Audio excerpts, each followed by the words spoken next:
আপনার স্ত্রী যখন আপনার কাছ থেকে সময়, যত্ন, ভালোবাসা কম পাবে, তখন দেখবেন সে তার চাহিদা বাড়াতে থাকবে। শাড়ি, গয়না, আসবাবপত্র কিংবা ঘর সাজানোর যাবতীয় জিনিস কিনতে বায়না ধরবে, বিলাসবহুল জীবনযাপন করতে চাইবে। আপনার থেকে যখন সময়, যত্ন কিংবা ভালোবাসা পাবে না, তখন সে অন্য কিছুতে নিজেকে ব্যস্ত রাখতে চাইবে। আবার আপনার স্বামী যখন আপনার কাছ থেকে মানসিক এবং শারীরিক সাপোর্ট পাবে না, তখন তার মেজাজ খিটখিটে থাকবে, আপনার সাথে অকারণে ঝগড়া করবে, সব কাজে ভুল ধরা শুরু করবে।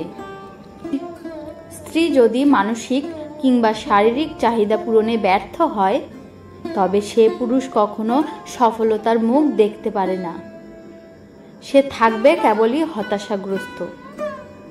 সত্যি বলতে, পুরুষ মানুষ সব সহ্য করতে পারে, শুধু তার শারীরিক কিংবা মানসিক চাহিদার অপূর্ণতা সহ্য করতে পারে না। আপনি আপনার স্বামীর সাথে যত শারীরিক দূরত্ব বজায় রাখবেন, আপনাদের মাঝে তত দূরত্ব বাড়তে থাকবে। জানেন তো, মানুষ তার সঙ্গীর অবহেলা পেলে মনে জেদ, তেজ আর রাগ পুষতে থাকে, যা একসময় অনেক বড় ধরনের ক্ষতির কারণ হয়ে দাঁড়ায়। সংসারে তৃতীয় পক্ষের আগমন ঘটে, সম্পর্ক বিচ্ছেদের রূপ নেয়।